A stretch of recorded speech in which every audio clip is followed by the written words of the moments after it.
আসসালামু আলাইকুম ওয়া রাহমাতুল্লাহি তাআলা ওয়া বারাকাতুহু। সম্মানিত প্রিয় দর্শক, আমি আপনাদের মাঝে একটি গুরুত্বপূর্ণ বিষয় আলোচনা তুলে ধরব।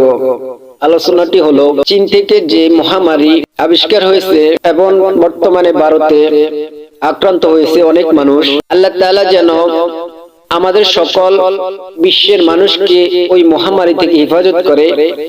মহামারীটি হলো এসএমপি ভাইরাস। 2019 সালে যে মহামারী কোভিড-19 করোনা ভাইরাস হয়েছে তার চেয়ে ভয়াবহ, এবং আল্লাহ তাআলা ওই সমস্ত মহামারী থেকে আমাদেরকে হেফাজত করুক। সকলে বলি আমিন। রাসূলুল্লাহ সাল্লাল্লাহু আলাইহি সাল্লাম বলেছেন, যখন বিশ্বে কঠিন মহামারী হবে তখন তোমরা এই আয়াতটুকু বারবার তেলাওয়াত করতে চেষ্টা করবে। এই আয়াতের উসিলায় মৃত্যু ছাড়া আল্লাহ তাআলা আমাদেরকে কঠিন মহামারী থেকে এবং বিপদ আপদ থেকে রক্ষা করবেন।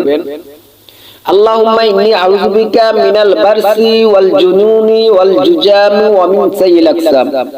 আল্লাহুম্মা আফিনি ফি বাদানি, আল্লাহুম্মা আফিনি ফিস সামঈ, আল্লাহুম্মা আফিনি ফি বার। আল্লাহ তাআলার কাছে আমরা কান্নাকাটি করব, আস্তাগফির করব, তওবা করব। আস্তাগফিরুল্লাহাল্লাযী লা ইলাহা ইল্লা হুয়াল হাইয়ুল কাইয়্যুম ওয়া আতুবু ইলাইহি, লা হাওলা ওয়ালা কুওয়াতা ইল্লা বিল্লাহিল আলিয়্যিল আযীম। আস্তাগফিরুল্লাহ রাব্বি মিন কুল্লি যামবিন ওয়া আতুবু ইলাইহি, লা হাওলা ওয়ালা কুওয়াতা ইল্লা বিল্লাহিল আলিয়্যিল আযীম। আমাদের মাঝে আমরা এখন বর্তমানে অনেক বিপদের সম্মুখীন। কিয়ামত বেশি দূরত্ব নয়।